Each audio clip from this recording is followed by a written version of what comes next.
selamat malam Bapak Ibu yang dikasihi di dalam nama Tuhan Yesus. Kita bersyukur kembali pada sore hari yang indah. Kembali kita diberikan kesehatan, kekuatan yang baru oleh Tuhan Yesus. Tiba saatnya kita akan masuk dalam pengajaran firman Tuhan yang akan dibawakan oleh hambanya Bapak Pendeta Yeskel Hebron. Kepada hambanya saya persilahkan. Shalom Bapak Ibu Saudara yang dikasihi Tuhan, salam komando. Salam komando ya. Dimana kita siap terima komando daripada Tuhan Yesus Kristus melalui hamba-hambanya yang memimpin kita, dan juga tentu yang utama melalui firman serta melalui penyataan-penyataan karunia-karunia Roh Kudus yang diberikan oleh Tuhan kepada kita. Termasuk saudara penyataan-penyataan Tuhan yang kita terima, termasuk baik itu lewat penglihatan, lewat mimpi, atau juga kita dengar suara Tuhan. Baik saudara, kita akan berdoa lebih dulu. Kunaraba syekiraba syekirabaya sangka. Bapa Surgawi, dalam nama Yesus Kristus, malam ini kami bersyukur. Kembali kami ada di hadirat Tuhan yang kudus. Tuhan ambil alih jaringan internet, listrik agar semua boleh berjalan lancar, tidak ada gangguan. Setiap serangan setan, gangguan roh jahat kami ikat, tolak, hancurkan dalam nama Tuhan Yesus dimanapun kami berada. Cuaca cerah, cuaca baik, agar tidak mengganggu jaringan internet ataupun listrik Tuhan. Mari Bapa sembunyikan kami, channel baik YouTube maupun Zoom, bahkan kami masing-masing dan keluarga kami dalam secret place Tuhan. Tutup bungkus kami dengan kuasa darah Tuhan, seluruh anggota keluarga kami agar si jahat tidak bisa menjamah, menyerang dan mengganggu kami. Berkati semua pemberitaan firman malam ini, Tuhan ambil alih kami semua. Tuhan ambil alih hamba-Mu, berikan pewahyuan, berikan hikmat, berikan kata-kata, berikan urapan kuasa-Mu. Dan biarlah semua yang keluar pengajaran malam ini berasal dari Roh Kudus sendiri, berasal dari kemurnian firman Tuhan. Kami berdoa biarlah urapan guru, urapan pengajar di dalam kerasulan boleh bekerja atas hamba-Mu, agar hamba-Mu boleh menyampaikan firman dengan satu bahasa yang paling sederhana, sehingga kami boleh mengerti, memahami, dan kami boleh diperlengkapi oleh Tuhan. Dalam nama Yesus kami berdoa. Amin. Shalom Bapak Ibu Saudara. Tema kita malam ini adalah, kalau kita lihat dari flyer yang dibagikan, adalah menguji segala roh.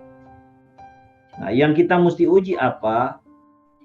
Yaitu semua roh-roh yang bekerja di balik karunia yang namanya penyataan-penyataan Tuhan, di mana kita dengar suara Tuhan ataupun penglihatan. Bisa juga mimpi dan yang lain ya. Tapi secara khusus kita akan lihat untuk dua hal ini, yaitu penyataan-penyataan Tuhan yang kita terima, entah kita mendengar katanya suara Tuhan, atau kita mendapatkan penglihatan yang katanya dari Tuhan. Nah, saudara, mari kita lihat dulu saudara firman di dalam kitab, ya, kita akan buka dulu dalam 1 Yohanes 4 ayat yang ke-1. 1 Yohanes 4 ayat yang ke-1 saya akan bacakan saudara. Saudara-saudaraku yang kekasih, janganlah percaya akan setiap roh. Jadi garis bawah ya. Jangan percaya akan setiap roh, tetapi ujilah roh-roh itu.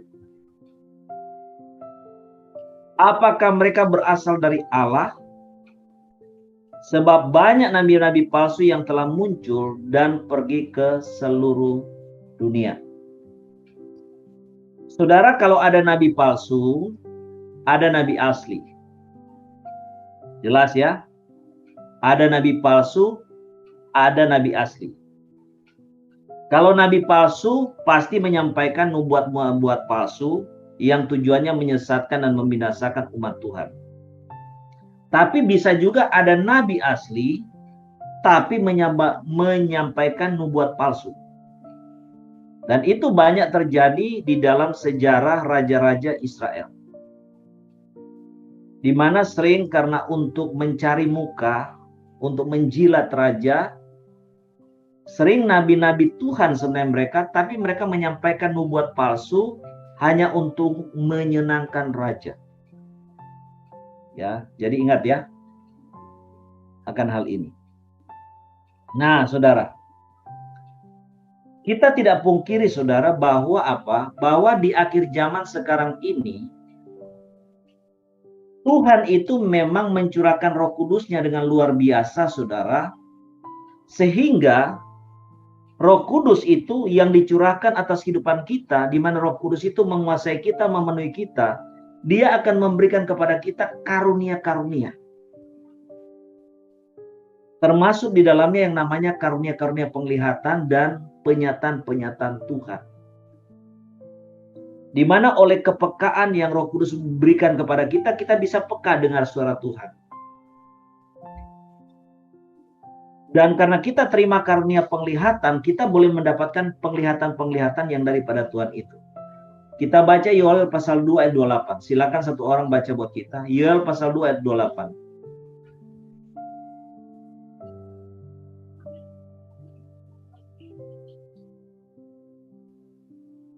Silakan satu orang. Mungkin Yoel pasal 2 ayat 8, firman Tuhan, mereka tidak berdesak. 28. Yoel pasal 2 ayat 28. Ayat 28, firman Tuhan, kemudian daripada itu akan terjadi bahwa aku akan mencurahkan rohku ke atas semua manusia, maka anak-anakmu laki-laki dan perempuan akan bernubuat, orang-orangmu yang tua akan mendapat mimpi, teruna-terunamu akan mendapat penglihatan-penglihatan. Ya. Dan ini dikutip saudara dalam Kisah Rasul pasal 2 ayat 17, saya bacakan. Akan terjadi pada hari-hari terakhir, demikianlah firman Allah, bahwa aku akan mencurahkan rohku ke atas semua manusia, maka anak-anakmu laki-laki dan perempuan akan bernubuat, dan terunamu akan mendapat penglihatan-penglihatan, dan orang-orangmu yang tua akan mendapat mimpi. Jadi saudara, di sini kita bisa melihat bahwa pada waktu Roh Kudus memang dicurahkan hari-hari ini, sehingga Roh Kudus itu menguasai kita, memenuhi kita. Ya, walaupun kita ngakui Roh Kudus itu sudah tinggal dalam hati kita, dan waktu dicurahkan itu artinya apa? Bukan Roh Kudus belum ada di kita, lalu Roh Kudusnya baru datang, tidak. Tetapi Roh Kudus itu ambil alih hidup kita sepenuhnya, menguasai kita. Saudara, firman katakan memang kita akan menerima yang namanya karunia-karunia penglihatan itu. Kita akan menerima yang namanya penyataan-penyataan Tuhan atau Tuhan berbicara. Nah, ingat saudara, ternyata yang bisa dapat penglihatan bukan cuma orang dewasa. Bukan cuma hamba-hamba Tuhan, tidak loh saudara. Tapi semua kalangan. Dalam hal ini saudara, baik orang dewasa, baik laki, baik perempuan, baik pemuda, remaja, ya, bahkan juga sampai apa? Sampai anak-anak. Jadi saudara, kalau sampai kita punya anak mungkin masih kecil, ya mungkin 6 tahun, 8 tahun, dan dia dapat sesuatu dari Tuhan, kemudian sampaikan kepada saudara sebagai orang tua, saudara jangan abaikan. Karena Tuhan pakai saudara.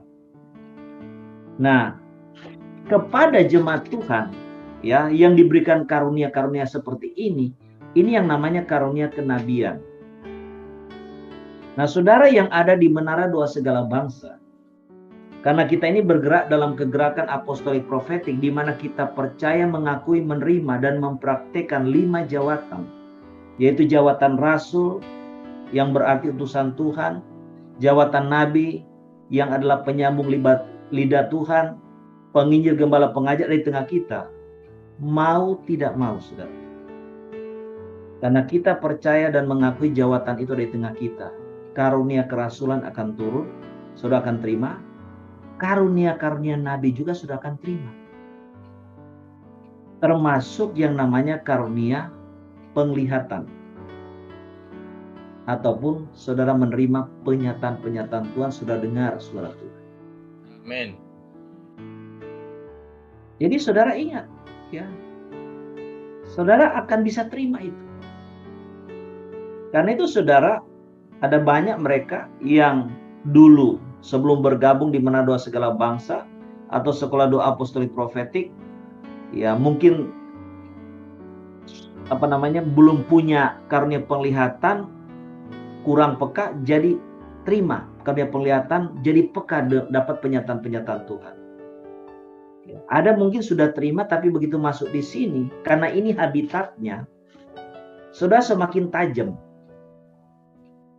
dalam hal karunia-karunia penglihatan, dan juga dalam kepekaan saudara mendengar akan suara Tuhan. Nah, ini yang terjadi saudara ya.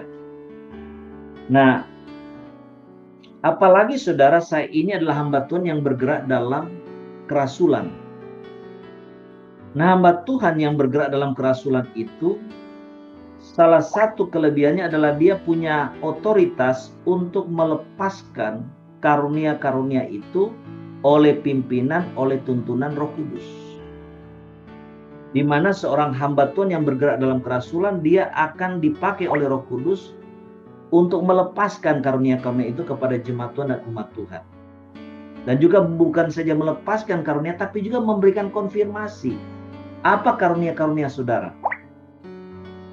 Bahkan saya saudara, secara khusus 2005-2007 itu jadi messenger of God, karena saya sedang mengalami satu kepenuhan yang namanya kepenuhan Roh Kudus, kepenuhan Kristus, dan kepenuhan Allah. Tuhan suruh suka utus saya menemui pendeta-pendeta untuk menyampaikan pesan Tuhan buat mereka. Dan biasanya Tuhan pakai bukan saja memberikan saudara konfirmasi karunia-karunia Roh Kudus pada mereka, tapi juga memberikan konfirmasi jawatan mereka. Jadi di alam roh saudara, saya bisa lihat kalau Roh Kudus bukakan, tapi ada syaratnya. Kalau Roh Kudus bukakan, itu seorang hamba Tuhan yang jawatan rasul itu di atas kepalanya ada tongkat kayu kering. Ya. Melintang di atas kepalanya di alam roh. Kalau nabi itu di atas kepalanya itu ada seperti batang, ya, tapi batang pohon gitu ya. Terus ada ranting-ranting dan daun-daun. Itu waktu pertama kali saya lihat kan saya bingung. Saya bilang, apa ini Tuhan? Begitu saya lihat tongkat kering, Tuhan bilang itu rasul. Kemudian saya lihat ada semacam dahan kayu, ada ranting dan daun-daun. Saya tanya, ini apa Roh Kudus? Tuhan bilang itu nabi. Nah, kemudian satu saat saya ketemu lagi hamba Tuhan, di atas kepalanya ada tongkat tapi seperti payung. Nah, saya langsung tahu ini gembala. Kemudian waktu Tuhan kasih lihat di atas kepalanya ada merpati, saya kan bingung apa maksudnya. Roh Kudus katakan itulah penginjil. Ya. Kemudian saya dikasih lihat lagi saudara, di atas kepala hamba Tuhan itu, biasanya pendeta gembala, ada Alkitab terbuka. Roh Kudus katakan itu pengajar. Nah saudara, jadi memang karunia penglihatan, penyataan-penyataan Tuhan itu memang ada. Karena jelas firman Tuhan katakan memang Tuhan kasih itu bukan hanya buat pendeta-pendeta, tapi buat semua umat Tuhan. Tidak pandang usia. Semua kita dikasih. Ya. Kenapa Tuhan kasih, saudara? Nah, ini jadi pertanyaan. Ternyata, saudara, memang yang utama dan pertama, Tuhan itu suka berbicara lewat Alkitab, firman Tuhan. Karena firman adalah pribadi Tuhan sendiri.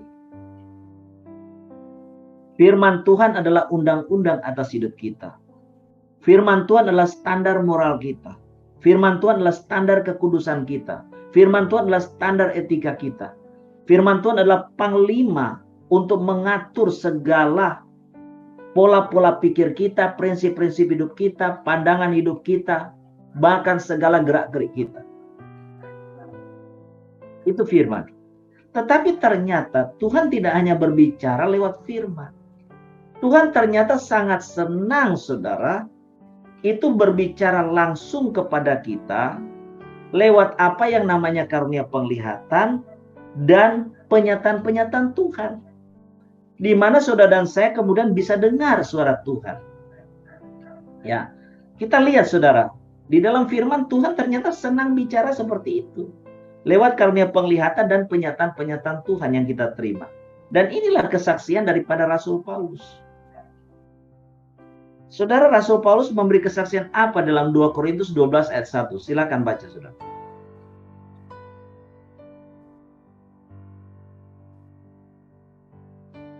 Dua Korintus pasal 12 ayat 1.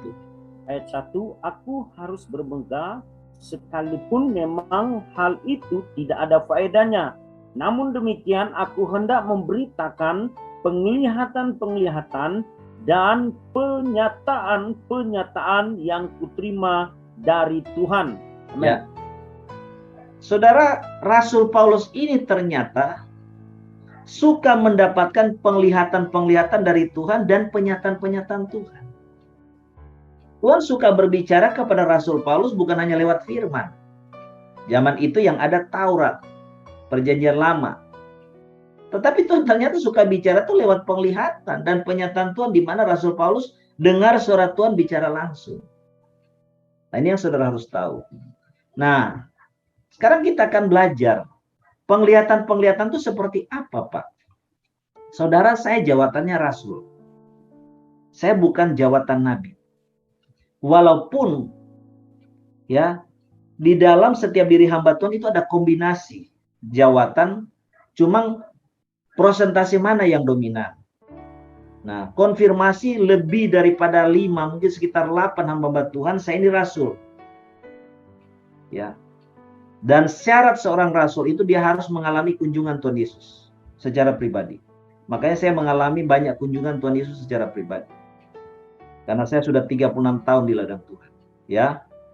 Nah, saudara, Rasul itu dia punya karunia utama itu bukan sebenarnya penglihatan. Makanya saudara perhatikan 12 Rasul Tuhan Yesus yang dicatat di Alkitab yang saya baca, itu cuman Petrus yang punya karunia penglihatan. Bahkan di dalam kitab Injil Matius, Markus, Lukas, Yohanes, kita tidak pernah membaca rasul-rasul Tuhan itu mendapatkan penglihatan. Hanya sekali aja waktu Yesus dimuliakan di atas gunung, dan itu bukan karunia penglihatan. Tapi itu semacam Tuhan membuka diri, menyatakan diri siapa dia sesungguhnya.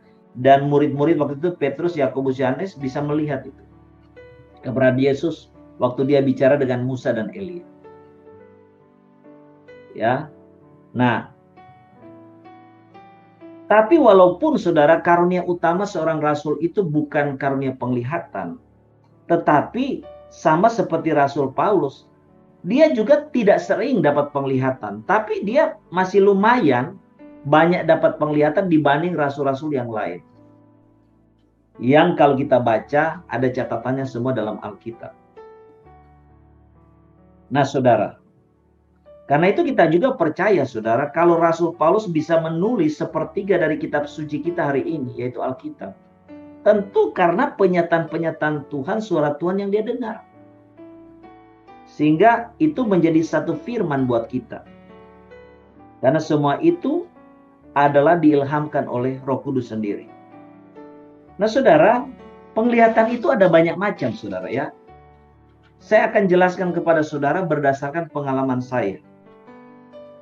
Ya, tapi bukan berarti saya punya karunia yang hebat dalam penglihatan. Jadi jangan keliru, ya.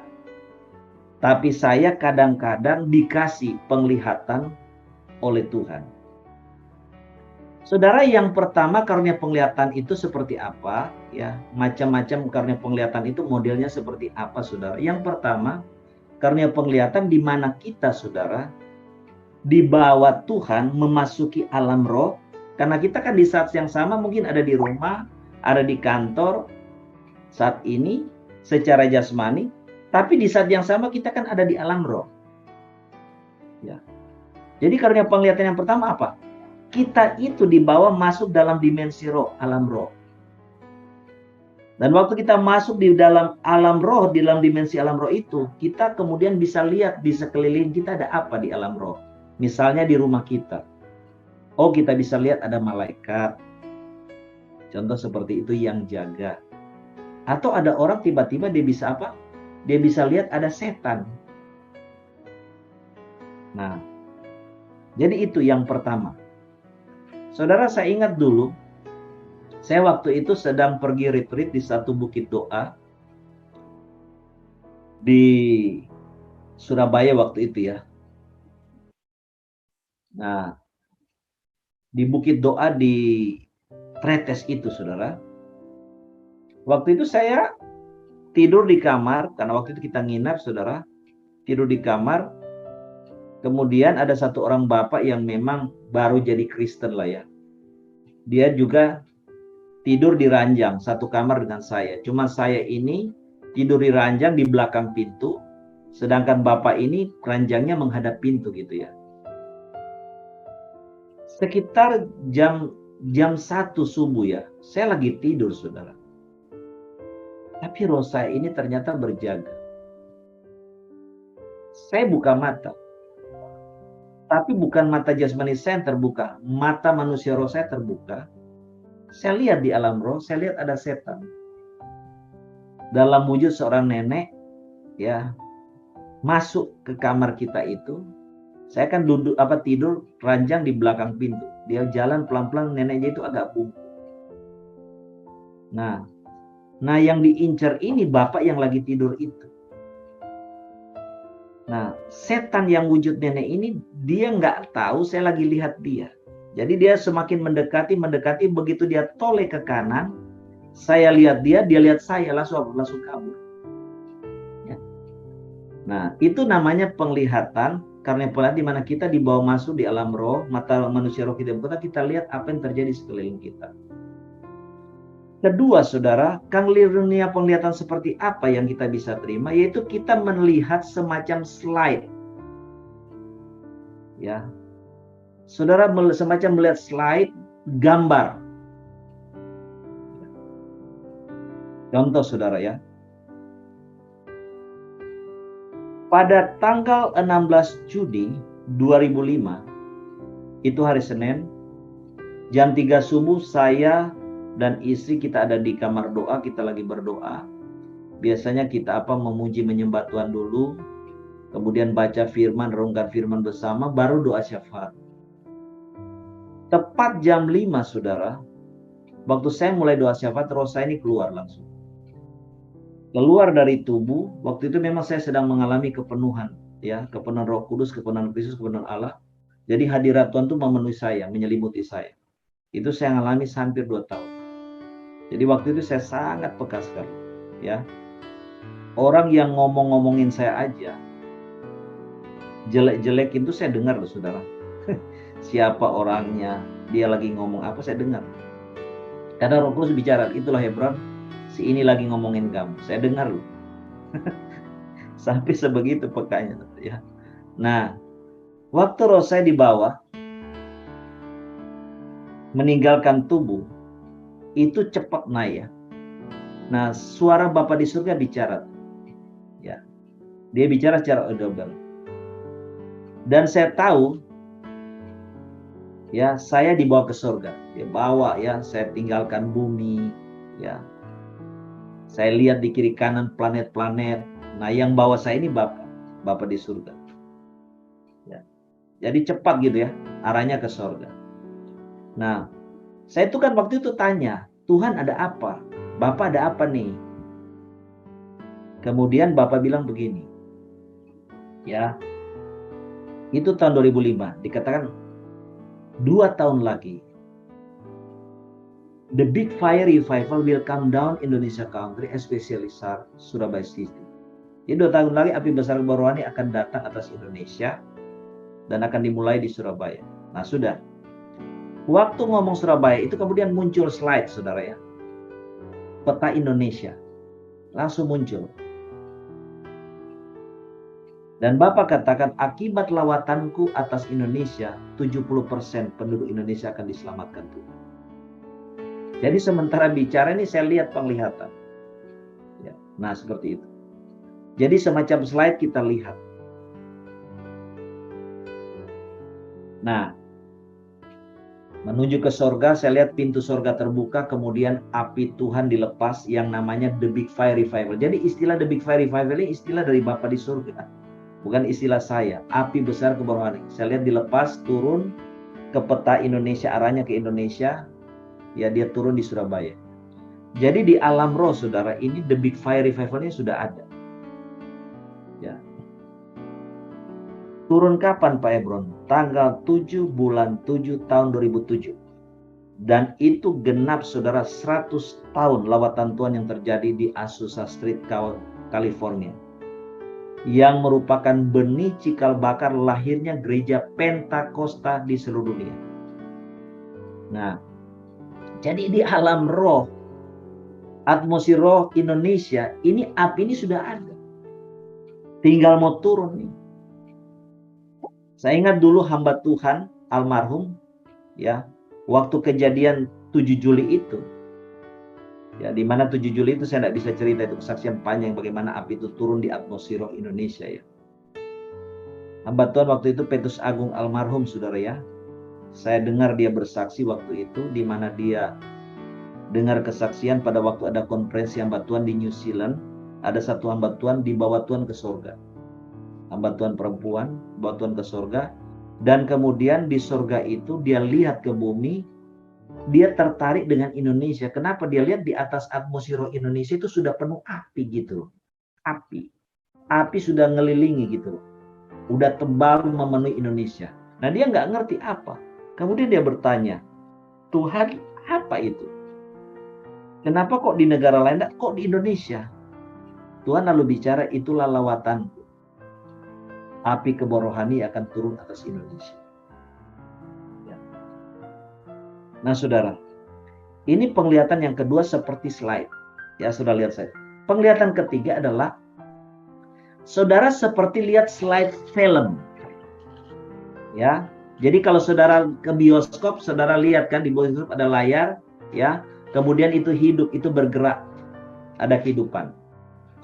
Nah, saya ingat tahun 2007, waktu saya sedang ambil doa puasa 40 hari. Doa puasa 40 hari itu saya mengasingkan diri, cuman bicara dengan Tuhan.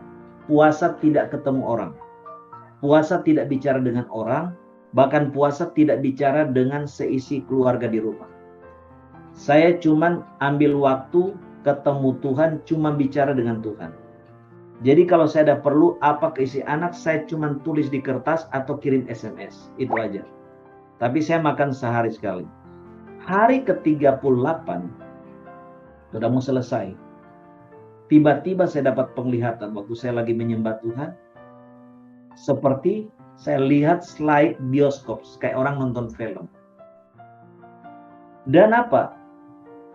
Yang pertama saya lihat itu apa? Saya melihat tentara.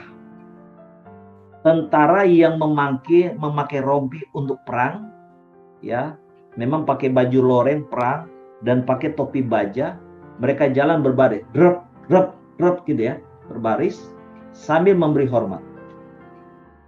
Dari penglihatan itu saya tahu Tuhan kasih saya tugas membentuk pasukan tentara Tuhan, pasukan tentara doa.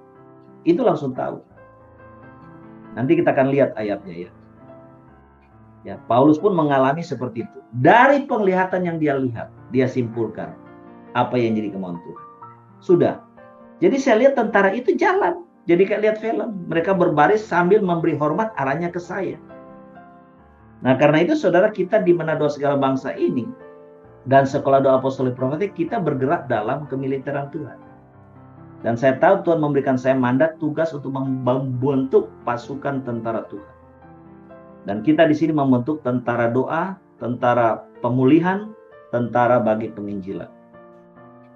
Kedua, saudara, sementara itu tiba-tiba begitu selesai film itu lewat, saya lihat film baru lagi. Saya lihat ini banyak orang gak terbatas jumlahnya. Ya, orang-orang tua yang sudah rambut putih, bapak, ibu, yang oma, opa lah. Ya, yang dewasa sampai anak-anak.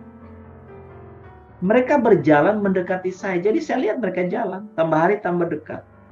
Dan mereka berkata begini. Saya dengar jelas suaranya. Ini kami. Kami datang kepadamu. Gembalakanlah kami. Ini kami. Kami datang kepadamu. Gembalakanlah kami. Ini kami. Kami datang kepadamu. Gembalakanlah kami. Nah, ini jenis ataupun model penglihatan ketiga. Saudara lihat seperti slide film bergerak. Ya. Nah, ini saudara penglihatan-penglihatan yang saudara harus tahu, ya. Bagaimana dan seperti apa penglihatan itu. Kemudian yang keempat, saudara, ada penglihatan di mana saudara melihat kehadiran Tuhan ataupun malaikat Tuhan yang datang. Sehingga saudara bisa melihat itu bukan saja dengan mata manusia roh kita, tapi dengan kayak mata jasmani kita lihat. Sama seperti saya melihat saudara, saya melihat Tuhan Yesus itu datang. Malaikat Tuhan itu datang menemui saya. Nah, itu model jenis penglihatan yang keempat. Nah, saya ingat saudara, saya jadi hamba Tuhan full time itu setelah mengalami kunjungan Tuhan Yesus tanggal 9 Maret 1996 dan 11 Maret 1996. Ya, saya waktu itu sedang ada di persimpangan karena saya kan bisnis ya. Nah, singkatnya Tuhan datang waktu itu. Waktu itu ada gembala, ada hamba Tuhan. Memang waktu itu saya lagi ngobrol dengan hamba Tuhan senior ini di rumahnya, di ruang tamu. Tiba-tiba Tuhan Yesus muncul. Saya melihat hadirat Tuhan Yesus dan saya lihat seperti dengan mata jasmani saya lihat. Nah, karena itu saudara, seringkali kan ada orang bingung dengan wajah Yesus yang asli. Nah, ini saya kasih tunjuk ke saudara ya. Mungkin saudara ada yang baru, kalau yang lain mungkin udah ngerti ya. Nah, so lihat nih. Ini foto ini kenapa saya senang? Ini mirip Tuhan Yesus yang asli. Foto-foto di internet, ini yang paling mirip. Cuman Tuhan Yesus yang datang menemui saya, dia tidak pakai hijab ya. Ya. Warna kulitnya bukan seperti ini, sudah. Warna kulit Yesus itu gambarannya putih transparan. Seperti putih gading. Nah, Yesus benar nggak Yesus Pak Ebron ada kumis, ada jenggot? Benar. Tapi bukan warna hitam. Lebih krem daripada warna kulitnya.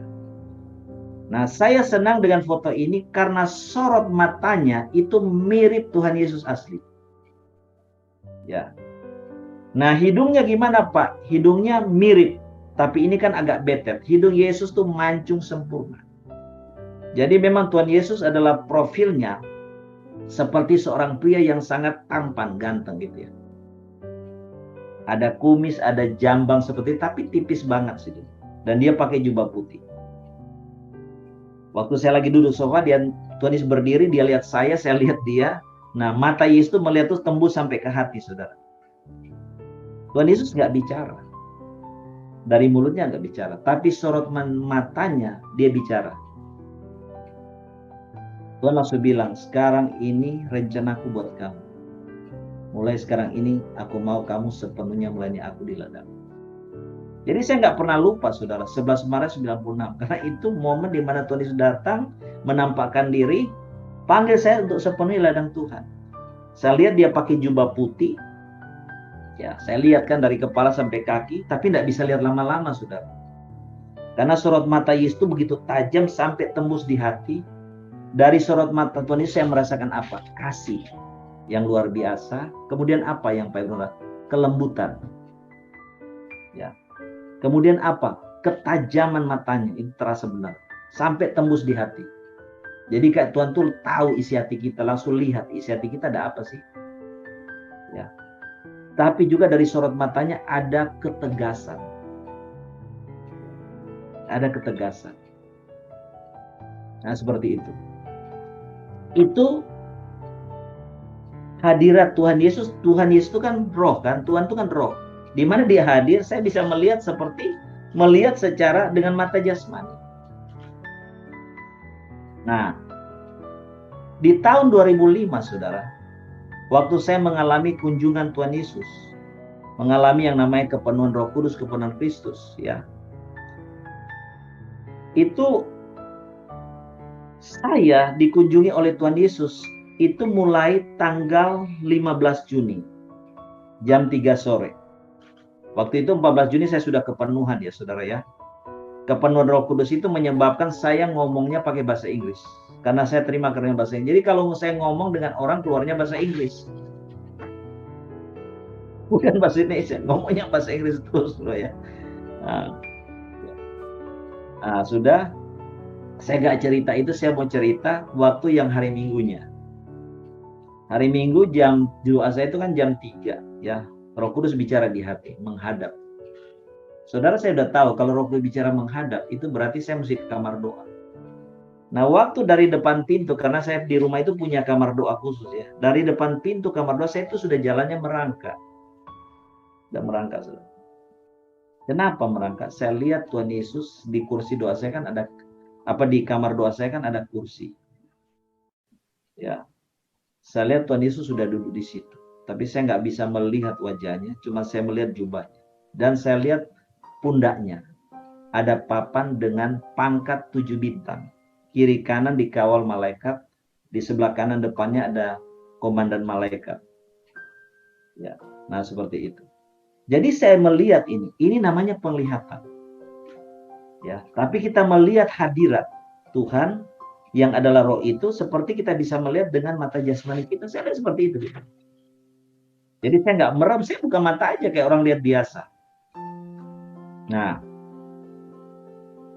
kemudian saudara 2005 itu kejadiannya tanggal 15 Juni 2005 hari Minggu. Ya. Saya nggak cerita Tuhan Yesus ngomong apa ya, karena saya tujuannya mau ceritakan tentang penglihatan. Kemudian singkatnya waktu itu 2005 sekitar bulan Juni saya ke Tangerang. Singkatnya ke Tangerang itu saya disuruh ya pergi ke Bukit Doa di Puncak. Nah, di Bukit Doa di Puncak itu, saudara, singkatnya kita mau lihat tinjau tempat kita mau bikin doa syafaat. Di mana pendoa-pendoa akan kumpul, tapi tidak banyak, paling sekitar 20-30 orang. Waktu itu sebenarnya saya ya males lah mau pergi ya, karena istilahnya panitia kan sudah siapin tempatnya, saya ngapain lagi mau pergi lihat. Tapi Roh Kudus waktu itu desak saya untuk pergi, sehingga saya diantar lah oleh timnya. Nah, waktu di sana saudara, itu di Bukit Doa, saya agak lupa namanya ya, Bukit Doa gunung apa ya. Ya. Nah, dia punya Bukit Doa itu ada rumah-rumah doa. Ada nama Hermon, Horeb dan sebagainya. Ya, singkatnya pokoknya kita dapat tempat yang namanya Horeb. Ya, Horeb. Nah, waktu saya sudah di rumah doa itu yang namanya Horeb ini, ya sudah buka pintu, saya sudah masuk ke dalam, lihat sudah, tapi saya kan nggak ngapa-ngapain lah, cuma lihat begitu aja. Jadi penjaga juga sudah kunci lagi pintunya. Jadi di depan itu ada kamar kiri kanan, kemudian di tengah ada pintu, baru masuk ke dalam. Di dalamnya ada kamar-kamar. Tiba-tiba Roh Kudus bicara ke saya dengan suara jelas, urapi. Saya bilang, Tuhan ngapainlah urapi? Kita mau pakai itu kan 29, 30, 31 ya. Bulan Juni lah waktu itu, saya ingat. Ya. Kita datang waktu itu kan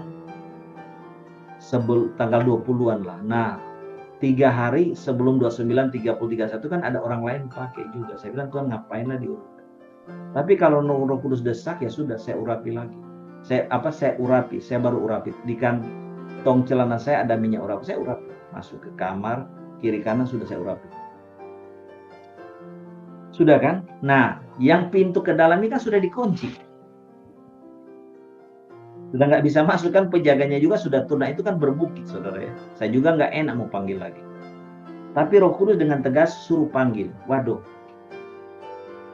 Jadi panitia waktu itu langsung panggil. Penjaganya juga agak jengkel gitu loh. Tadi kan sudah datang, kenapa nggak di ini gitu loh. Sampai harus 2 kali. Dia seperti itu. Tapi begitu dia lihat saya saudara, lihat mata saya, dia sudah lihat lain gitu loh. Ya, dia bukan melihat lagi saya, tapi dia sudah melihat sosok daripada Tuhan. Sehingga dia langsung benar-benar hormat gitu. Dia langsung bukain pintu. Nah, begitu buka pintu saudara, apa yang saya buat? Nah, pintunya memang agak lebar, jadi saya berdiri pintu sampai kayak orang bengong gitu ya. Dalam hati saya bilang, ngapain Tuhan sih? Mesti diurapi lagi pakai minyak urapan, bla bla bla gitu ya.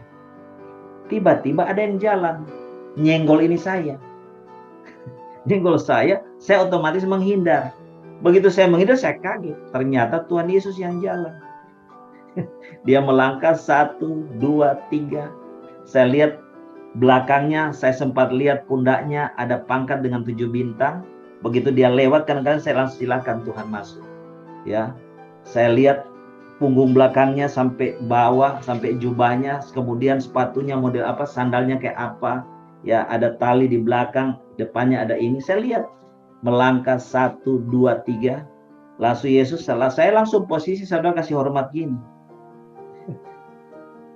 Langsung posisi kasih hormat. Yang lain juga langsung kaget, langsung semua posisi hormat.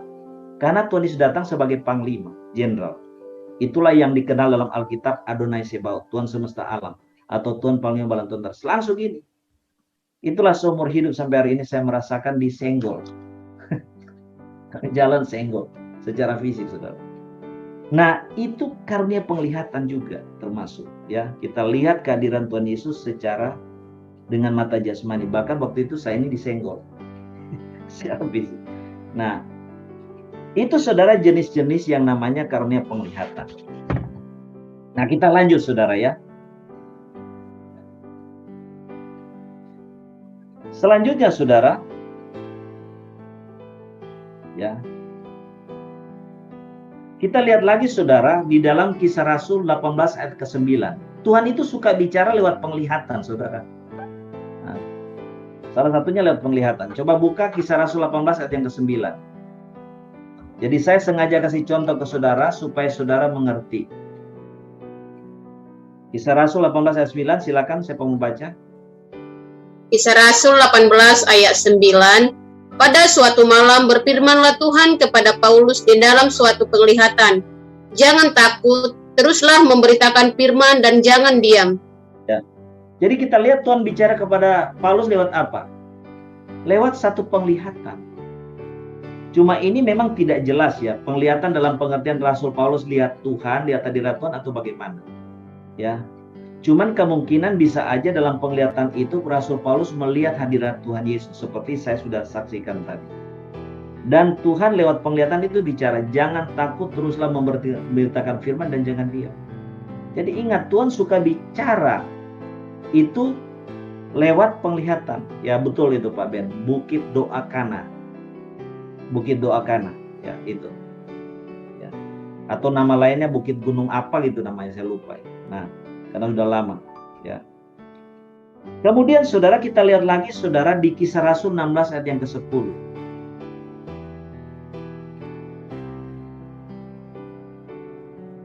Kisah Rasul 16 ayat ke-10. Setelah Paulus melihat penglihatan itu, segeralah kami mencari kesempatan untuk berangkat ke Makedonia. Karena dari penglihatan itu kami menarik kesimpulan bahwa Allah telah memanggil kami untuk memberitakan Injil kepada orang-orang di sana. Ya, jadi kita lihat ya, Tuhan suka memimpin pelayanan Paulus. Dia mau pergi kemana-kemana itu, justru Tuhan memimpin, mengarahkan dia, itu lewat yang namanya karunia penglihatan. Di situ dikatakan, dia melihat satu penglihatan, ya. Kenapa? Dari penglihatan itu dia simpulkan, karena dia melihat ada orang memanggil-manggil orang dari Makedonia. Nah, dari situ dikatakan menarik kesimpulan bahwa Allah telah memanggil kami untuk memberitakan Injil kepada orang di sana. Jadi saudara, penglihatan itu punya apa? Punya arti. Nah, ini garis bawahi. Penglihatan punya arti. Nah, kalau saudara, ya itu betul Bukit Hermon, ya betul ya, Bukit Hermon, ya. Nah, kalau saudara dapat penglihatan, itu tanya ke Tuhan artinya. Karena dari penglihatan itu saudara ada kesimpulan, ada arti, ada maksud, ada tujuan. Yang pesan Tuhan yang Tuhan mau sampaikan lewat penglihatan itu. Minta ke Tuhan. Ya. Rasul Paulus punya karunia mengartikan satu penglihatan. Karena itu begitu dia lihat penglihatan itu dia langsung tahu artinya. Sama waktu Tuhan Yesus datang menampakkan diri ke saya, dari sorot matanya saya langsung tahu. Karena dia bicara tuh, saya langsung dengar suaranya di hati. Sekarang aku mau kamu melayani aku seperti waktu di ladang. Seperti itu. Ya. Nah, saudara, sekarang kita akan lihat sumber penglihatan itu dari mana. Ya. Karena saudara, kita mesti uji setiap roh ini. Karena di balik karunia penglihatan itu ada spirit yang bekerja. Ada roh yang bekerja. Ya. Roh yang bekerja yang benar yaitu Roh Kudus yang dari Tuhan. Tapi kalau bukan Roh Kudus, ya roh dari dunia, roh dari setan. Nah, karena itu saudara, dari sumbernya kita perlu melihat penglihatan itu dari mana. Yang pertama saudara, penglihatan yang pertama adalah penglihatan yang dari Tuhan. Coba buka saudara Bilangan 12 ayat yang ke-6. Karena kita Bible study, kita banyak buka ayat saudara ya. Bilangan 12 ayat yang ke-6. Bilangan 12 ayat 6. Lalu berfirmanlah ia, dengarkanlah firmanku ini. Jika di antara kamu ada seorang nabi, maka aku Tuhan menyatakan diriku kepadanya dalam penglihatan. Aku berbicara dengan dia dalam mimpi. Ya. Jadi ini ada penglihatan yang dari Tuhan. Di mana memang seorang hamba Tuhan itu, kalau dia memang jawatan nabi, Tuhan akan bicara kepada seorang nabi Tuhan itu salah satunya lewat penyataan Tuhan, dia dengar suara Tuhan dan penglihatan. Maka dikatakan, aku Tuhan menyatakan diriku kepadanya dalam penglihatan. Aku berbicara dengan dia dalam apa? Mimpi. Kalau saudara juga punya karunia kenabian, apalagi di MDSB ini banyak nabi-nabi, saudara pasti keimpartasi karunia nabi. Ya. Saudara minta, gampang sekali Tuhan kasih. Karena itu akan keimpartasi ke saudara, ke transfer ke saudara. Nah, sama kalau saudara terimpartasi karunia kenabian, saudara juga akan dapatkan penglihatan-penglihatan ataupun mimpi. Jadi ingat, mimpi juga ada mimpi dari Tuhan. Jadi ada penglihatan dari Tuhan, ada mimpi dari Tuhan. Kejadian 46 ayat yang kedua. Satu ayat lagi, Kejadian pasal 46 ayat yang kedua, silakan siapa membaca dengan cepat. Kejadian 46 ayat 2. Berfirmanlah Allah kepada Israel dalam penglihatan waktu malam. Yakub, Yakub, sahutnya, iya Tuhan. Ya, jadi kita lihat ya, Tuhan berfirman kepada Israel, kepada Yakub dalam apa? Penglihatan.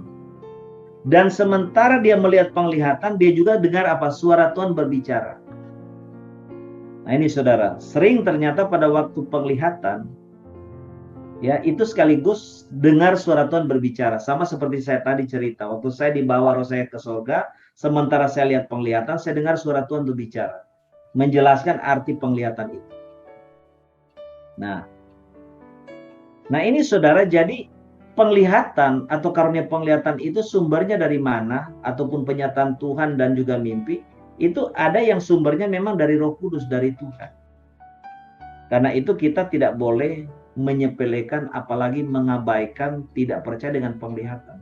Itu salah. Ya. Kemudian saudara, berarti ada penglihatan bukan dari Tuhan. Nah ini makanya firman Tuhan katakan kita harus menguji setiap roh yang bekerja di balik karunia penglihatan itu. Ada penglihatan yang bukan dari Tuhan. Kita buka saudara Yeskiel pasal 13 ayat yang ke-6.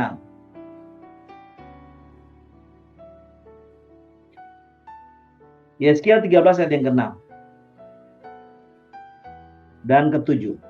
Yeskiel pasal 13 ayat yang ke-6.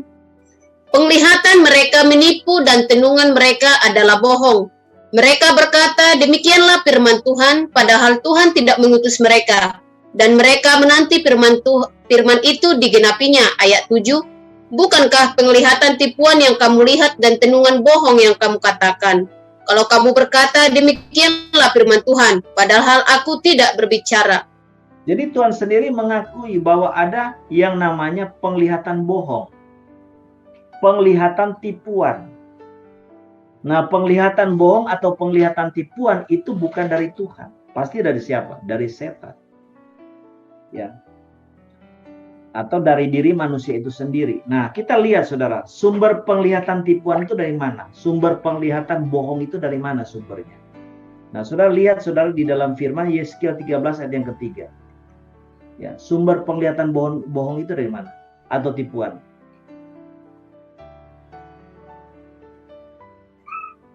Silakan Yeskiel 13 ayat 3. Yeskiel 13 ayat 3. Beginilah firman Tuhan Allah. Celakalah nabi-nabi yang bebal yang mengikuti bisikan hatinya sendiri dan yang tidak melihat sesuatu penglihatan. Nah, ternyata saudara, penglihatan tipuan itu atau penglihatan bohong itu ternyata bersumber dari mana? Bersumber saudara dari saudara bisikan hati, ya. Bersumber dari bisikan hati.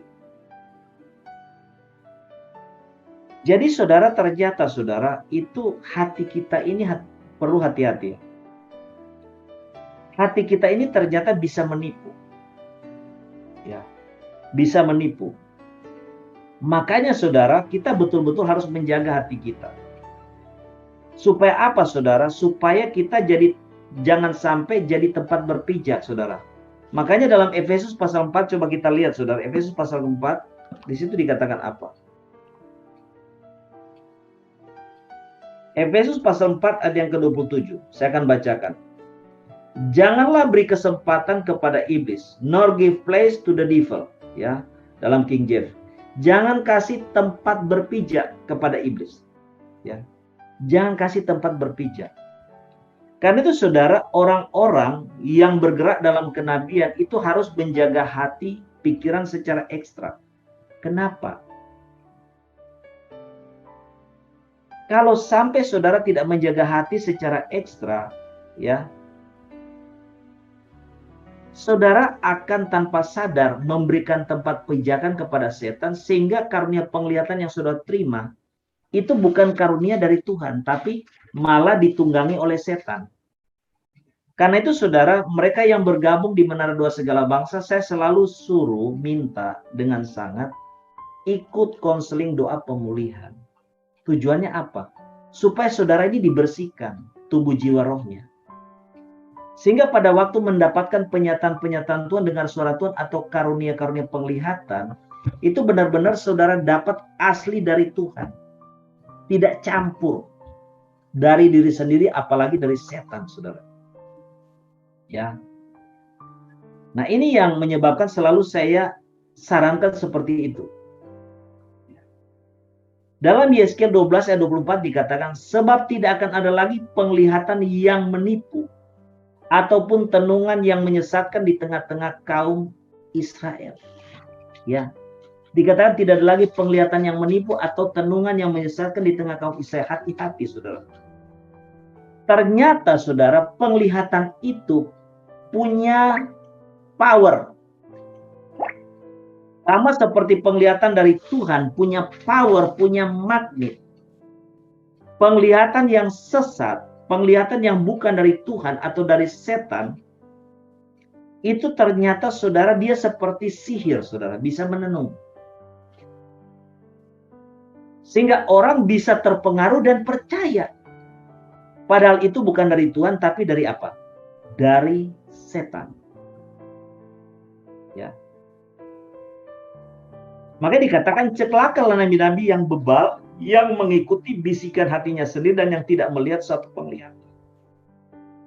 Kenapa kita perlu jaga hati? Amsal 4 ayat 23, jagalah hatimu dari segala kewaspadaan karena dari situ terpanjang kehidupan.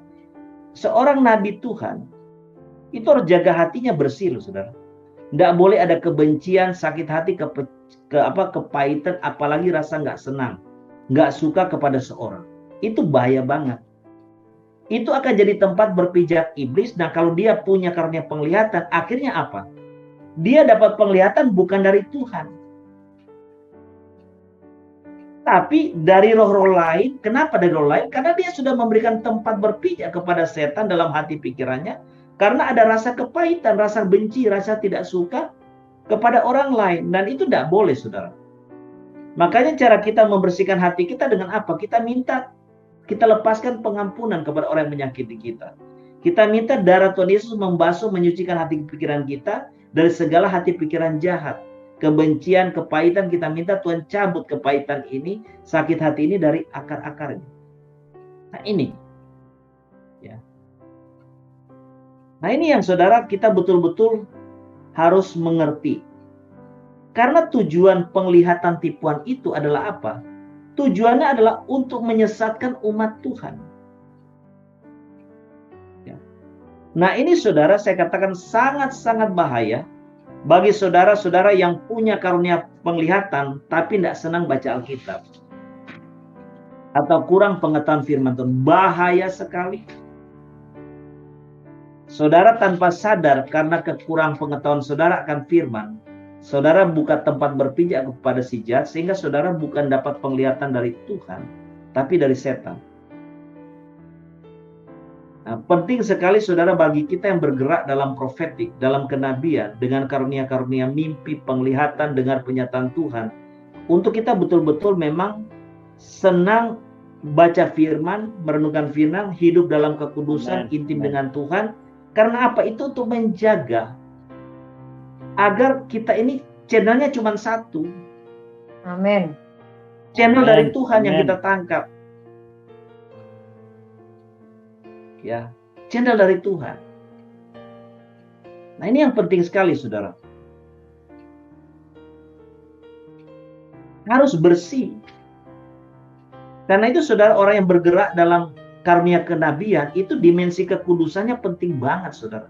Amin. Karena Tuhan yang berbicara itu Tuhan yang Maha Kudus, kita harus hidup kudus, saudara. Dan orang yang bergerak dalam karunia-karunia kenabian, penglihatan, mimpi, dengar penyataan Tuhan, itu tidak boleh temperamen, tidak boleh emosional, tidak boleh suka marah-marah. Itu sudah tempat berpijak setan paling lebar, saudara. Gak boleh sama sekali. Karena itu menyangkut hati. Emosi itu menyangkut hati. Gak boleh. Amin. Kalau saudara adalah orang-orang yang temperamen, emosional, suka marah, kalau ngamuk kayak orang kesetanan, apalagi kalau itu hamba Tuhan. Maaf saudara ya. Saya harus katakan terang-terang, bertobat. Kalau tidak sadar bertobat, saudara punya penglihatan itu meragukan. Karena kalau kita sudah nggak senang dengan seseorang, apa yang terjadi? Karena orang punya temperamen seperti itu pasti susah mengampuni, pasti sudah. Ya. Alkitab mengajarkan kalau marah jangan sampai matahari terbenam. Orang model begini, matahari terbenam berbulan-bulan, masih susah ngampuni, saudara. Yang begini mau dipakai Tuhan, dipakai setan, iya, saudara. Saya ngomong terang-terang aja. Ya. Karena saya, saudara, orang yang dari kecil mengalami dianiaya, banyak luka batin, dan Tuhan sembuhkan, pulihkan, dan sehingga saya tahu persis, saudara. Kalau kita punya hati emosi, suka marah, ya, gampang tersinggung, kita itu Tuhan tidak bisa pakai maksimal. Karena kita punya bejana ini, kasarnya hati ini bejana yang Tuhan mau pakai, mau isi itu masih kotor, mesti dibersihkan. Nah, supaya apa? Kita jangan kasih tempat berpijak ke setan. Sehingga benar-benar kalau kita memang dikasih karunia kenabian, penglihatan-penglihatan kita ini benar-benar dari Tuhan. Ya. Nah, poin yang kita masuk selanjutnya adalah bahwa itu ada protokoler etika kenabian yang mesti saudara ngerti. Saudara ingat baik-baik bahwa Tuhan itu adalah Tuhan yang sangat menghormati otoritas dan etika. Ingat baik-baik. Roh Kudus yang bekerja melalui karunia penglihatan atau penyataan-penyataan Tuhan di mana Tuhan bicara adalah Tuhan yang sangat menghormati otoritas dan etika. Karena itu maaf, kalau ada banyak anak-anak Tuhan, orang Kristen tidak menghormati otoritas dan etika. Ya, maaf. Saudara termasuk orang yang belum kenal Tuhan dengan sungguh. Karena orang yang kenal Tuhan dengan sungguh, dia akan hormat dengan yang namanya otoritas. Dia akan hormat dan praktek dengan yang namanya etika.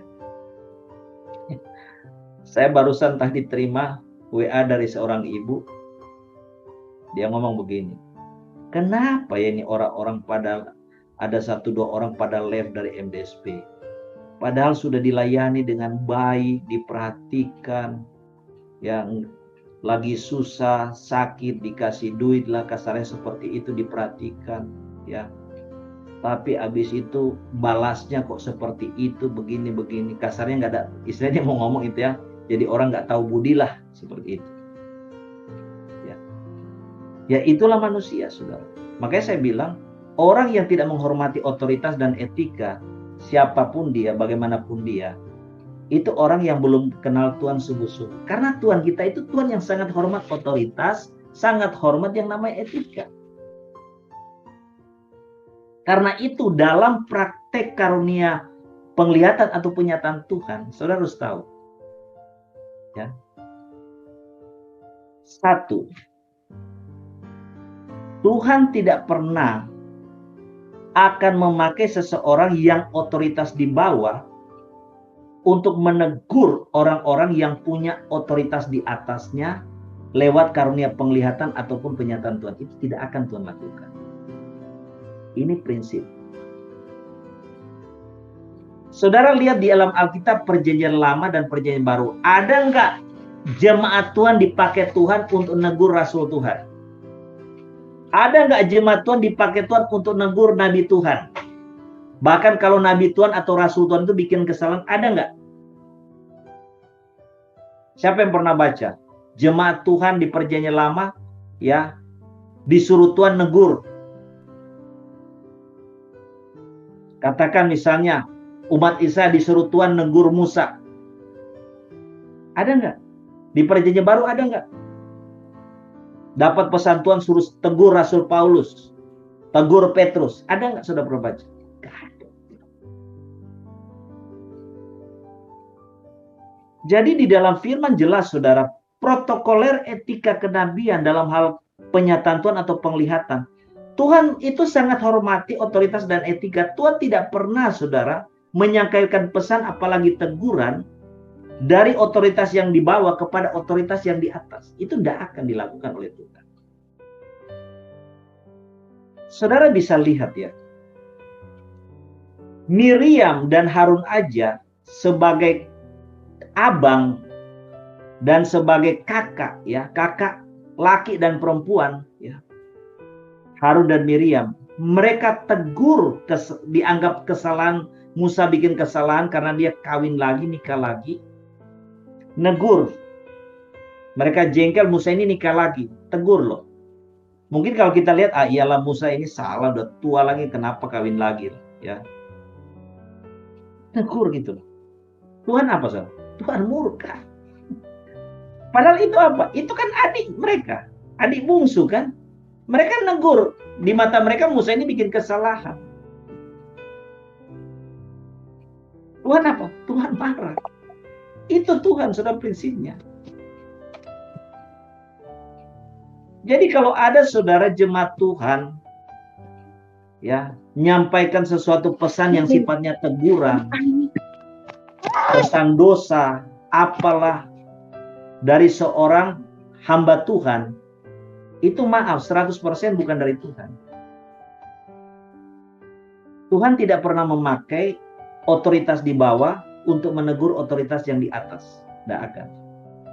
Yang ada adalah apa saudara?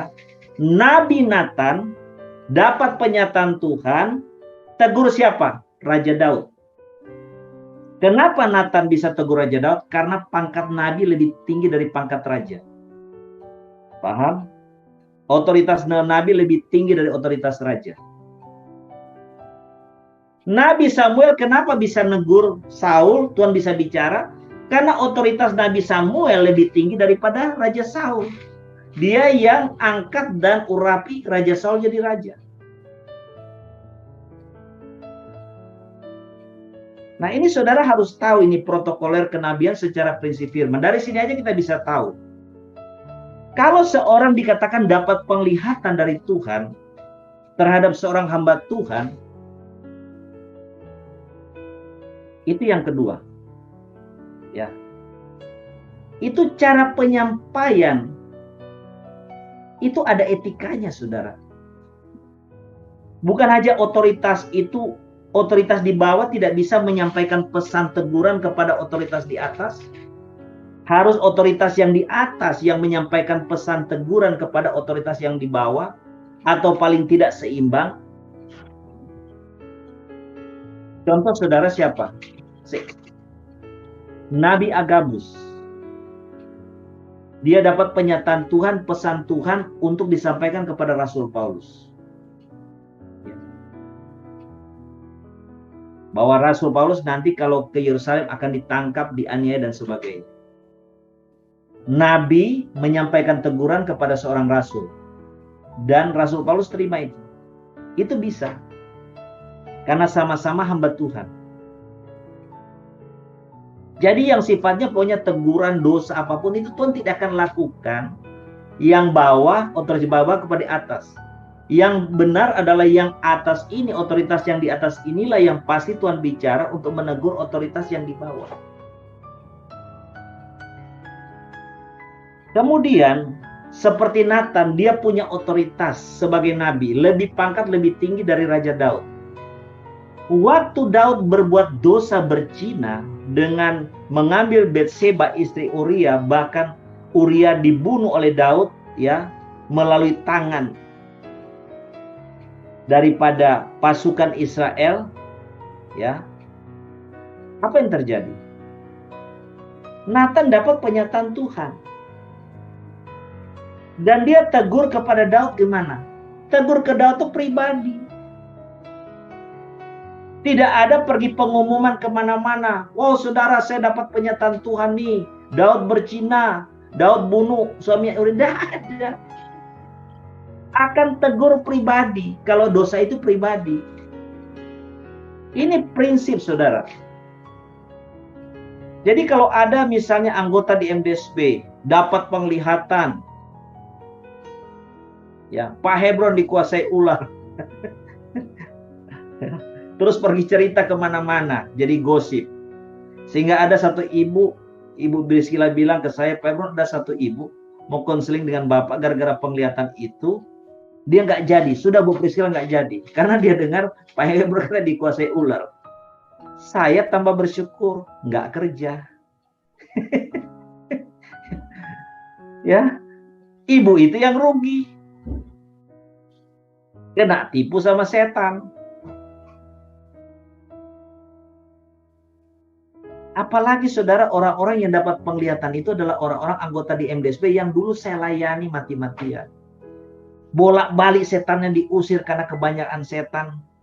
Bolak-balik dilepasin berulang-ulang. Nah, orang-orang seperti ini hati-hati saudara. Walaupun mereka punya kerana kenabian, itu hati-hati dengan penglihatan yang kalian dapat. Mengapa orang-orang seperti ini harus kita hati-hati? Karena dia dulu pernah jadi 2 channel saudara.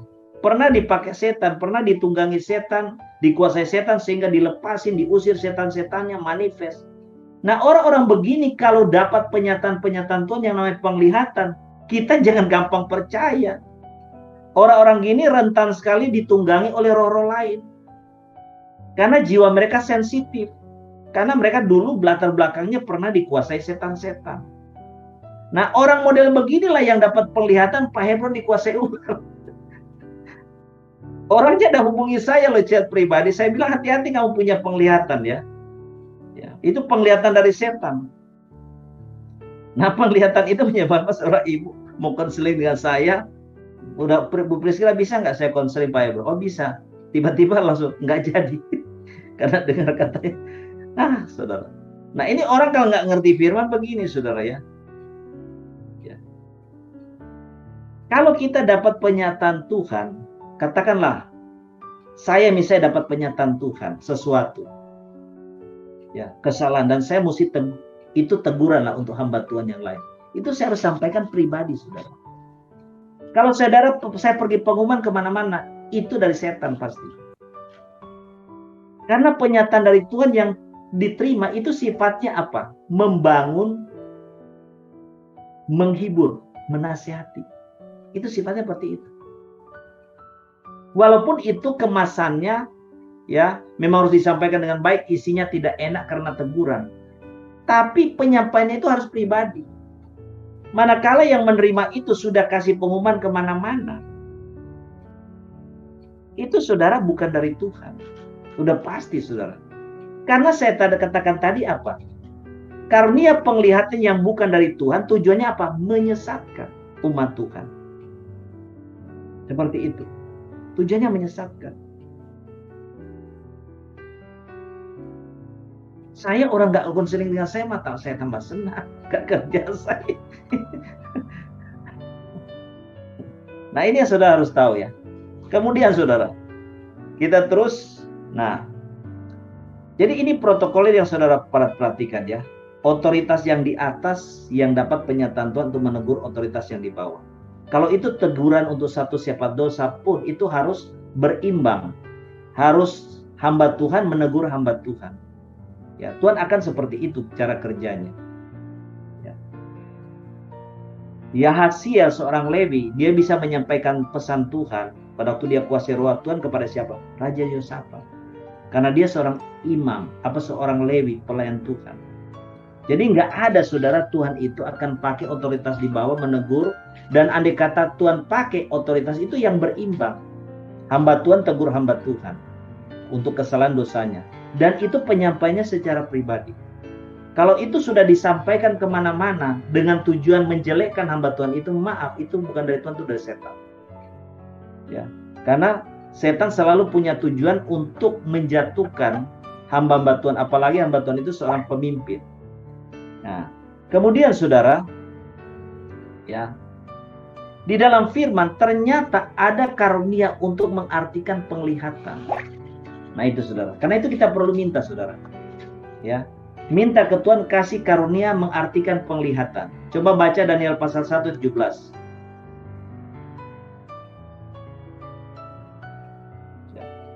Daniel pasal 1 ayat 17, silakan. Ayat 17, firman Tuhan, kepada keempat orang muda itu Allah memberikan pengetahuan dan kepandaian tentang berbagai-bagai tulisan dan hikmat. Sedang Daniel juga mempunyai pengertian tentang berbagai-bagai penglihatan dan mimpi. Ya, jadi Daniel ini punya karunia untuk mengartikan penglihatan dan mimpi. Saudara minta saudara supaya dikasih Tuhan karunia untuk mengartikan penglihatan dan mimpi. Sehingga kalau ada orang yang dapat penglihatan, ketemu saudara, oh gini loh artinya. Atau orang dapat mimpi, orang itu sendiri nggak ngerti artinya. Seperti Nebukadnezar kan. Dia mimpi, dia nggak ngerti artinya. Ketemu Daniel, Daniel bisa artikan mimpinya. Ya. Nah, kelima saudara, jadi dasarnya karunia penglihatan itu bahwa ada rahasia-rahasia Tuhan yang bisa disingkapkan, dibukakan artinya lewat apa?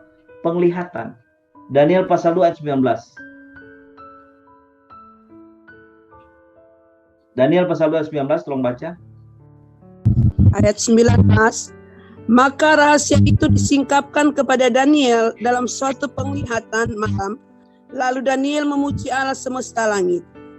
Ya, dikatakan maka rahasia itu disingkapkan kepada Daniel dalam suatu penglihatan malam. Nah, ini kejadian di mana Nebukadnezar saudara dapat mimpi, tapi dia nggak mau cerita, tapi dia minta dia punya ahli-ahli tenung, sihir untuk ngomong. Saya mimpi apa semalam, artinya apa? Mereka bilang, kok nggak bisa raja. Nah, ternyata Daniel tuh bisa, saudara. Daniel, jadi lewat karunia penglihatan, Tuhan bisa menyingkapkan apa yang dimimpikan oleh Nebukadnezar. Jadi, Daniel bisa lihat sama. Ya, mimpi yang dilihat oleh Nebukadnezar dalam mimpinya, Daniel bisa dibukakan Tuhan lewat karunia penglihatan. Dia lihat, oh ini Nebukadnezar ternyata mimpi ini dan sebagainya. Ya. Jadi itu dasarnya karunia penglihatan. Jadi kadang-kadang ada rahasia-rahasia Tuhan yang kita bisa berdoa, Tuhan, ini ada terjadi apa? Tolong bukakan Tuhan. Artinya apa? Peristiwa ini, ya. Lewat karunia penglihatan itu bisa saudara dibukakan. Ya. Nah, kemudian saudara yang selanjutnya 2 Tawarik 9 ayat 29. Silakan siapa mau baca? 2 Tawarik 9 ayat 29. 2 Tawarik 9 ayat 29. Selebihnya dari riwayat Salomo dari awal sampai akhir, bukankah semuanya itu tertulis dalam riwayat Nabi Nathan dan dalam nubuatan Ahia orang Silo itu, dan dalam penglihatan Ido, pelihat itu tentang Yerobeam bin Nebat? Ya. Seorang yang punya karunia kenabian yang namanya penglihatan di dalam zaman perjanjian lama, zaman sekarang juga bisa kita sebut dengan namanya pelihat. Nah, siapa ini pelihat? Orang-orang yang punya kepekaan, punya karunia penglihatan. Nah, yang namanya pelihat ini sering dapat penglihatan. Jadi jangan saudara merasa aneh dan ini orang ini, ibu ini sesat kali ya. Masa dikit-dikit penglihatan, dikit-dikit penglihatan. Tiap hari kalau ada ibadah dia yang dapat penglihatan. Nanti besok dia lagi.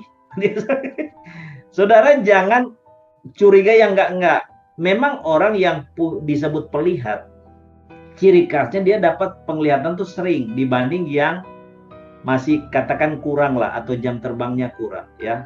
Dia disebut pelihat. Kemudian saudara ya, memang Tuhan itu saudara ingin kita kenal dia ya.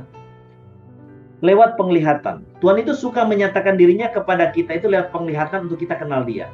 Nah, ini yang saudara mesti ngerti. Coba lihat Yeskiel pasal 1 ayat 1.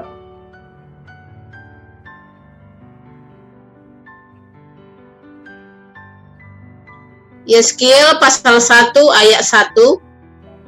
Pada tahun ke-30 dalam bulan yang keempat, pada tanggal 5 bulan itu, ketika aku bersama-sama dengan para buangan berada di tepi sungai Kebar, terbukalah langit dan aku melihat penglihatan-penglihatan tentang Allah. Nah, jadi itu ya. Jadi saudara, Tuhan sering ingin memperkenalkan diri supaya saudara lebih kenal dia, lebih tahu siapa Tuhan itu, bagaimana dia, apa kehendaknya, rencananya. Dia suka memang lewat penglihatan salah satunya. Ya, makanya Abraham sering mengalami itu dalam hidupnya, saudara. Dia mengalami kunjungan Tuhan, dia dapat penglihatan dari Tuhan, Tuhan berbicara kepada dia, seperti itu. Jadi rugi sekali kalau saudara tidak suka dengan karunia penglihatan, rugi banget. Karena salah satu cara di mana kita bisa semakin kenal Tuhan, dekat intim dengan Tuhan, memahami Tuhan, akrab, itu lewat penglihatan, saudara. Dia memperkenalkan diri, dia menyatakan diri, kita dikunjungi Tuhan, dikunjungi malaikat Tuhan, dia seperti itu.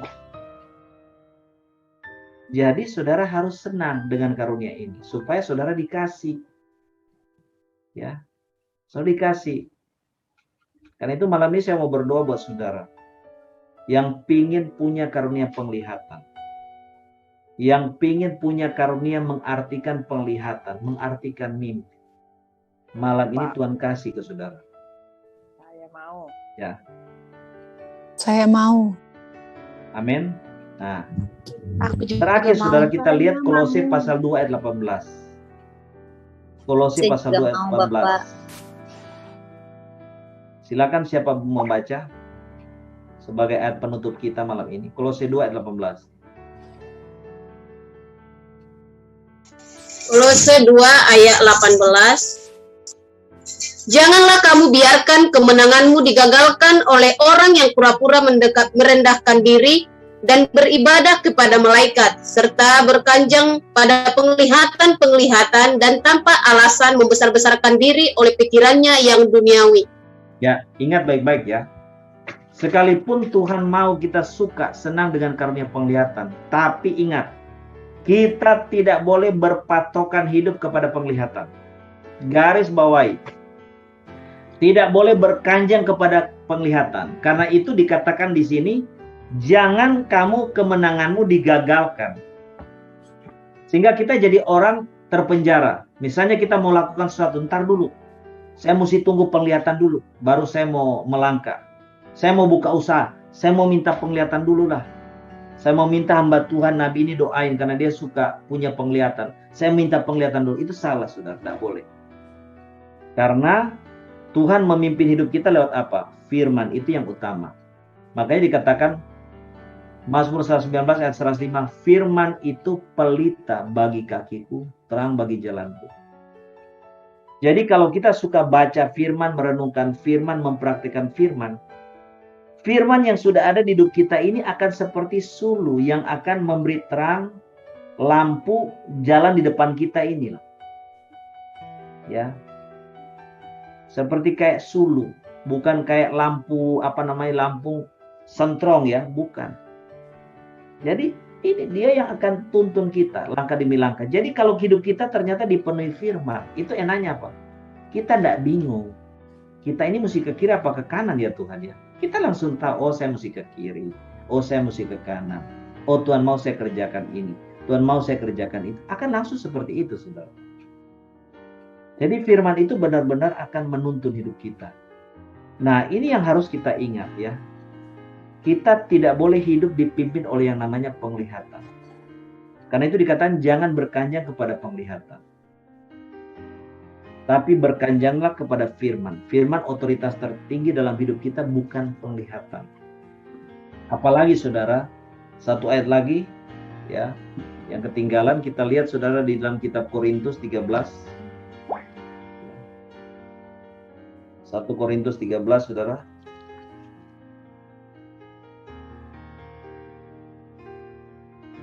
Ayat yang ke-8, 1 Korintus 13 ayat yang ke-8. 1 Korintus 13 ayat yang ke-8. Kasih tidak berkesudahan, nubuat akan berakhir, bahasa roh akan berhenti, pengetahuan akan lenyap. Ayat 9. Sebab pengetahuan kita tidak lengkap dan nubuat kita tidak sempurna. Ya, terima kasih. Jadi saudara, karunia itu selalu sifatnya nggak sempurna ya. Termasuk karunia penglihatan. Karena penglihatan itu sering merupakan satu nubuatan. Kita melihat sesuatu untuk masa depan, itu nubuat juga. Tapi disampaikan Tuhan lewat penglihatan. Nah ini saudara, ya, ini yang kita harus perhatikan betul. Karena itu saudara, kita tidak boleh berpatokan kepada penglihatan dalam hidup ini, mau ngerjakan apapun. Kalau ada penyataan-penyataan Tuhan, penglihatan yang didapat mungkin rekan-rekan kita untuk masalah kita, kita terima. Tapi jangan pergi cari-cari maksudnya, paham? Jangan dicari-cari. Oh saya mau cari penglihatan dulu. Oh saya mau berdoa puasa sampai Tuhan kasih penglihatan. Tidak boleh. Itu hanya pelengkap daripada Tuhan, salah satu cara untuk Tuhan menuntun hidup kita supaya kita tahu ke kiri atau ke kanan. Tapi yang utama yang pimpin hidup kita itu apa? Tuhan lewat firman. Makanya dikatakan oleh lagu, firman-Mu pelita bagi kakiku, terang bagi jalanku.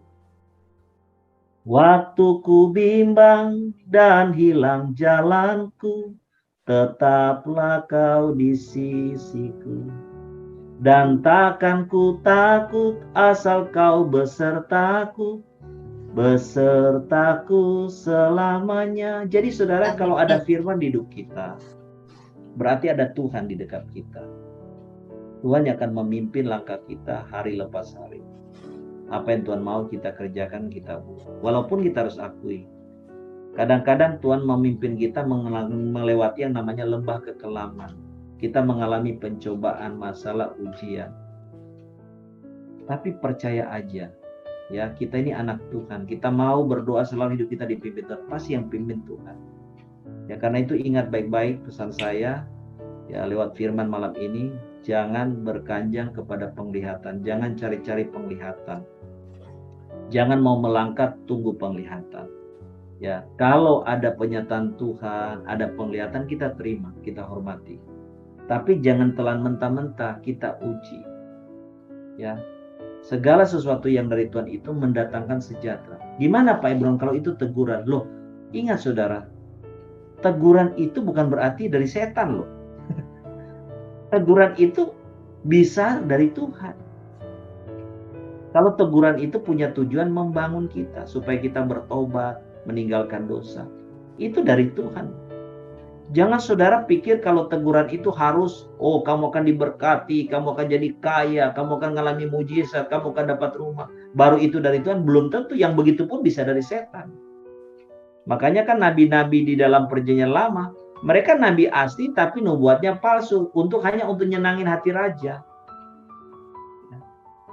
Jadi nubuat ataupun pesan-pesan dari Tuhan itu bisa hal yang sifatnya positif itu dengan berkat-berkat namanya, tapi bisa juga dengan bentuk-bentuk teguran. Jangan karena itu teguran kita bilang, itu dari setan itu.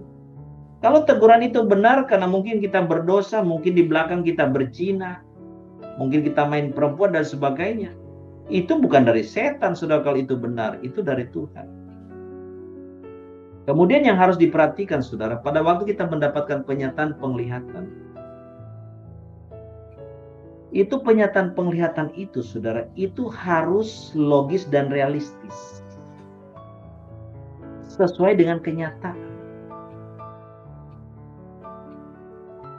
Misalnya saudara-saudara dapat penglihatan. Katakan ya, seperti dikatakan penglihatan ada yang ibu lihat, saya nggak tahu ibu siapa aja lah. Yang jelas mereka sudah nggak di grup, pergi juga tanpa pamit. Pak Hebron dikuasai ular, Pak Nathanael dikelilingi ular-ular kecil. Kita ini kerjanya tiap hari usir setan, saudara. Tuhan Yesus sendiri pernah dicap seperti itu sama pemimpin agama Yahudi, bahwa dia dikuasai oleh Beelzebul. Tuhan Yesus bilang apa? Mana ada setan ngusir setan? Kalau setan ngusir setan, kerajaannya udah bubar. Setan itu kerajaannya unity, anggotanya unity. Makanya kita sebagai anak-anak Tuhan, keluarga Tuhan di mana doa segala bangsa, SDAP, harus unity. Itu ciri keluarga Tuhan. Setan aja unity, kompak. Kita harus unity, kompak. Amin. Kita harus kalahkan keunitian setan.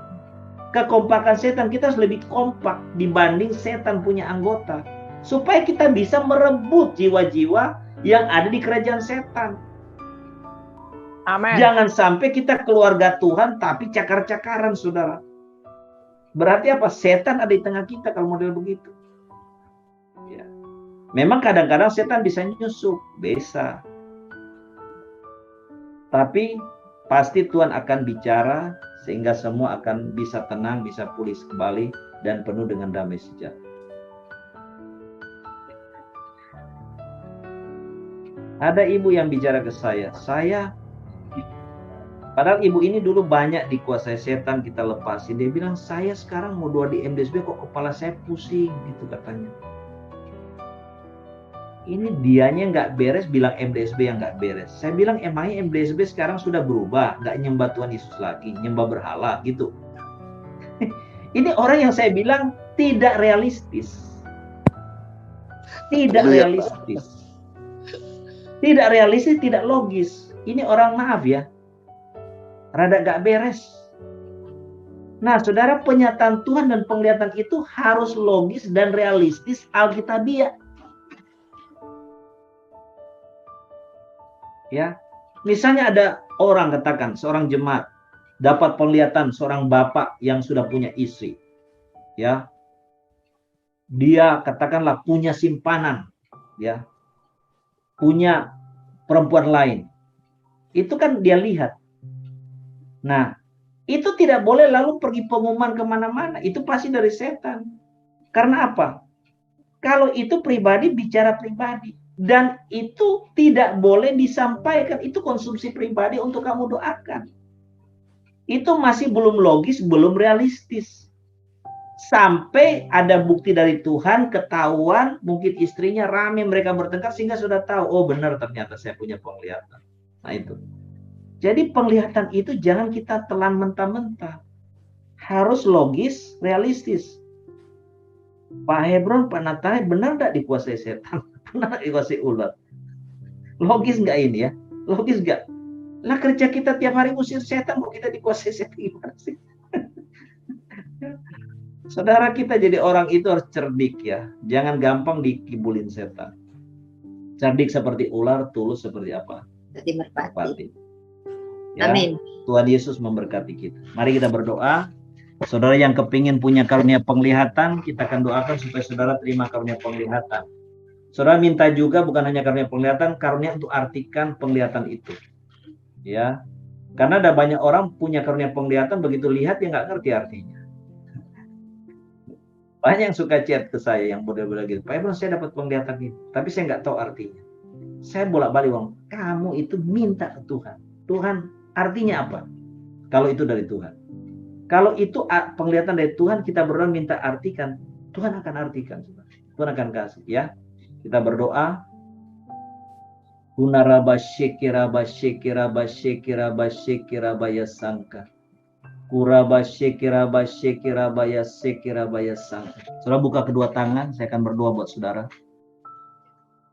Kuraba syekiraba syekiraba sangka. Tuhan adalah kerinduanmu untuk kami umatmu semakin mengenal Engkau, siapa Engkau, bagaimana Engkau, apa kehendakmu, rencanamu, salah satunya lewat penglihatan-penglihatan. Engkau memperkenalkan diri, Engkau menyatakan diri kepada kami umatmu. Engkau juga senang menyatakan kehendak-Mu, rencanamu, masa depan kami, keluarga kami, anak-anak kami, suami kami, bahkan masa depan kami lewat penglihatan. Kunaraba syikiraba syikiraba syikiraba. Engkau lihat setiap tangan yang diangkat. Mereka rindu Tuhan, mengenal Engkau lebih dalam. Bukan hanya lewat firman, tapi lewat penglihatan kami boleh berjumpa dengan Tuhan. Kami boleh bertemu dengan Tuhan. Kuraba syikiraba syikiraba sangka. Ikanda yata kurata karaba syikiraba syikiraba syikiraba sangka. Bapa di surga, dalam nama Yesus, yes I see Lord. Saya lihat saudara, tangan Tuhan itu ada di atas semua kepala saudara. Ya, ada di atas kepala, dan dia berkata, terima urapanku. Terima karunia-karuniaku. Engkau akan melihat matamu dibuka oleh Tuhan. Ya, seperti Tuhan mengoyakkan, dia angkat, dia copot, dia singkirkan selubung yang menghalangi matamu dalam nama Yesus. Semua selubung yang menghalangi mata manusia roh kami koyakkan dalam nama Yesus. Kami buka dalam nama Tuhan Yesus, sehingga kami boleh mendapatkan penglihatan-penglihatan yang 100% murni dari Tuhan. Dalam nama Yesus, terima. Terima dalam nama Tuhan Yesus. Terima dalam nama Yesus. Kunaraba syikiraba syikiraba sangka. Urapan karunia penglihatan dan karunia mengartikan penglihatan, karunia mimpi, karunia mengartikan mimpi dalam nama Yesus. Tuhan, turun atas setiap kami. Turun Tuhan, dalam nama Yesus Tuhan, turun. Roh Kudus, Engkau berikan karunia-karunia, karunia-karunia mengalir. Bus! Terima dalam nama Tuhan Yesus Kristus. Terima dalam nama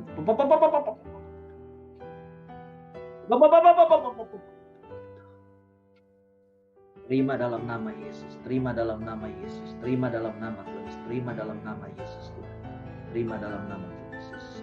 Haleluya, haleluya, haleluya. Terima kasih Roh Kudus, mengalir urapan turun atas setiap kami, umat-Mu yang ada di Zoom maupun yang ada di YouTube Tuhan. Karunia penglihatan, karunia mengartikan penglihatan, itu kami terima Tuhan. Karunia mimpi, karunia mengartikan mimpi, bahkan telinga. Tuhan katakan, aku mau buka telinga rohmu sehingga engkau peka mendengar suara Tuhan. Dalam nama Yesus Tuhan. Telinga manusia roh kami dibuka, dipertajam Tuhan. Sehingga kami peka mendengar suara Tuhan. Secara audible kami bisa dengar suara Tuhan. Di dalam hati kami bisa dengar suara Tuhan. Dalam nama Yesus. Mujizat Tuhan terjadi. Haleluya, haleluya. Amin. Oke. Saudara yang didoakan, apa yang sudah rasakan atau dapat apa, silakan sudah bisa saksikan. Yang merasakan sesuatu atau dapat sesuatu, ada silakan buka mic. Ya, sudah bisa cerita apa yang sudah rasakan. Pastor, saya merasakan leher saya sebelah kiri itu berat sekali, ditekan rasanya. Ya. Cuma itu aja sih saya mau tahu. Ya. Oke. Kalau saya seperti tangan saya itu seperti ada sesuatu gitu Pak, tapi saya nggak tahu gitu. Seperti menerima sesuatu gitu? Iya, tapi seperti ada gitu ya. Pokoknya ada sesuatu lah. Yang dikasih gitu, yang diberikan di tangan. Oke, berarti terima itu. Ya. Oke, siapa lagi? Ada lagi yang rasakan sesuatu? Saya Pak. Cerita. Siapa? Dokter ya, Enda Ibu Pak. Enda. Ya, Ibu Dokter Enda, Saya silakan. pas tadi berdoa, saya nggak bisa menahan bahasa roh yang pertama. Ya. Yang kedua, Tuhan Yesus menyuruh saya berlutut. Dan ketika saya berlutut, Tuhan meletakkan tangannya di atas kepala saya langsung Pak. Amin. Itu Pak. Puji Tuhan.